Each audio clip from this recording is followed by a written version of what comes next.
Sobat Kairos yang terkasih dalam nama Tuhan Yesus Kristus, renungan pada hari ini tertulis dalam 2 Tawarik 18 ayat 13. Tetapi Mika menjawab, "Demi Tuhan yang hidup, sesungguhnya apa yang akan difirmankan Allahku, itulah yang akan kukatakan." Sobat Kairos yang terkasih dalam nama Tuhan Yesus Kristus, Mika adalah seorang suruhan Tuhan. Mika menyampaikan perintah Allah kepada Raja Ahab agar dia bertobat dan meninggalkan kelakuannya yang buruk yang tidak berkenan kepada Allah, karena saat itu Ahab beranggapan bahwa dia dapat menjalani kehidupan ini karena kekuatannya dan kemampuannya.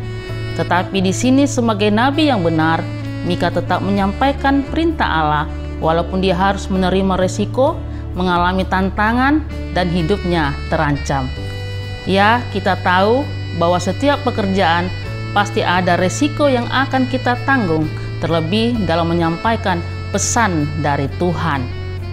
Sobat Kairos, dalam kehidupan ini tentu banyak yang ingin kita dapatkan. Bisa kesuksesan, keberhasilan, jabatan, dan juga materi atau harta. Hal ini tentu akan membuat kita bersukacita. Itu tidak salah, tetapi catatan yang perlu kita ingat, jangan sampai kita menganggap itu karena kemampuan kita. Jangan sampai lupa diri, itu semua karena pengasihan Tuhan. Kita boleh juga memperkaya diri dengan berbagai ilmu pengetahuan, tetapi jangan lupa yang terutama dalam kehidupan ini adalah kebenaran firman Tuhan.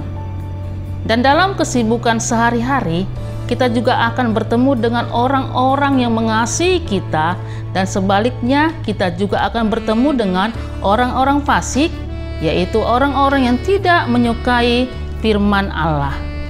Tetapi sebagai pengikut Yesus, kita juga harus berani dan harus siap menyampaikan kebenaran firman-Nya kepada orang-orang fasik, kepada orang-orang bebal, kepada orang yang menyangkal Yesus, kepada orang yang lupa akan pengasihan Tuhan. Demikianlah yang mau dikatakan firman Tuhan pada hari ini, yang mana Mika mengatakan, "Demi Tuhan yang hidup, sesungguhnya apa yang difirmankan Allahku, itulah yang akan kukatakan." Apa maksudnya? Firman Tuhan itu harus dikatakan kepada siapapun, harus dikatakan dengan sungguh-sungguh, jangan takut dan khawatir untuk menyampaikannya. Walau kadangkala ada saja yang menolak dan membenci kebenaran firman Tuhan itu ketika disampaikan atau didengarkan. Dalam renungan ini, Mika berani menegur Raja Ahab supaya ia bertobat, supaya dia berubah, meninggalkan sifat buruknya. Itu sebabnya Alkitab mengatakan, katakan jika salah, katakan jika benar, di luar itu berasal dari si jahat. Sobat Kairos yang terkasih dalam nama Tuhan Yesus Kristus, hal ini sering juga terjadi kepada kita. Ketika Tuhan menyuruh kita untuk menyampaikan pesan kepada teman atau kepada siapapun, terkadang kita tidak berani, karena pesan tersebut tidak baik baginya, dan bisa membuat orang tersebut marah dan membenci kita. Pada zaman kita saat ini, ada saja orang-orang tertentu yang berupaya untuk melenyapkan firman Tuhan dari tengah-tengah kehidupan.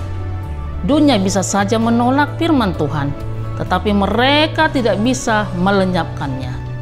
Setiap orang percaya kepada Allah dituntut untuk setia dan taat, bukan hanya mendengar, tetapi juga harus melakukannya.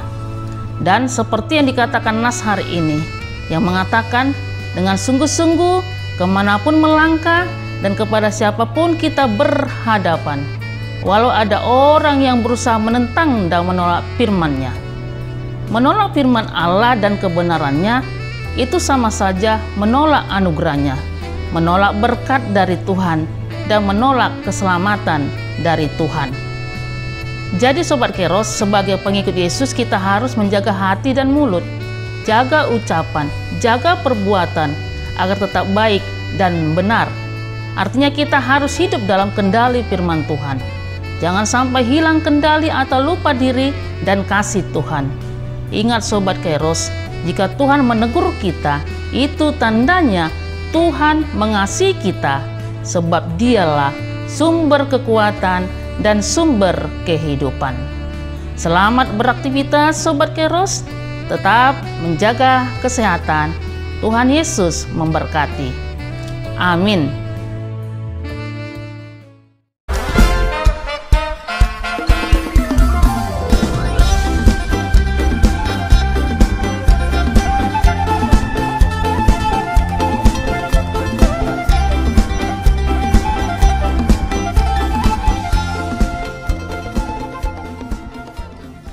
Tahun ini merupakan tahun yang bernuansa kesatuan hati bagi seluruh gereja HKBP. Kita telah menetapkan orientasi pelayanan tahun 2022 sebagai tahun kesehatian di bawah terang tema sehati sepikir dalam satu kasih, satu jiwa, dan satu tujuan dari Filipi 2 ayat 2. Dan subtema mewujudkan kesehatian dan kesetiakawanan bagi gereja, masyarakat, dan bangsa. Panitia Tahun Kesehatian HKBP Distrik 8 DKI Jakarta telah ditetapkan menjadi organ pelayanan dalam mewujudkan persekutuan, kesaksian, dan pelayanan yang semuanya diikat dalam satu kasih, satu jiwa, dan satu tujuan.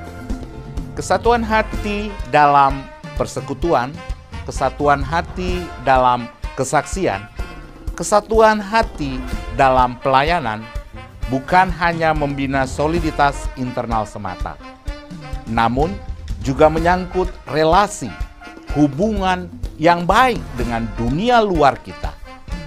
Maka untuk mewujudkan kesehatian yang nyata dalam kehidupan warga gereja, Panitia Tahun Kesehatian HKBP Distrik 8 DKI Jakarta berkomitmen untuk berkarya dalam program-program kreatif dan relevan dan bernilai tinggi untuk menguatkan visi dan misi Kerajaan Allah di dunia ini.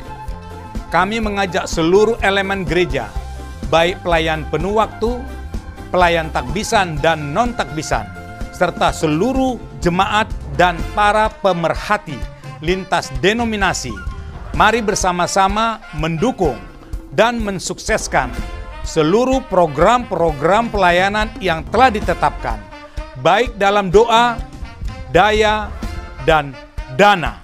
Semuanya akan menjadi persembahan yang hidup bagi Tuhan untuk memperkokoh persatuan yang hidup dan saling melayani di tengah kehidupan yang penuh dinamika ini. Marilah saling mendoakan, saling menopang, serta bertolong-tolonganlah menanggung bebanmu. Demikianlah kamu memenuhi hukum Kristus. Horas, horas, horas!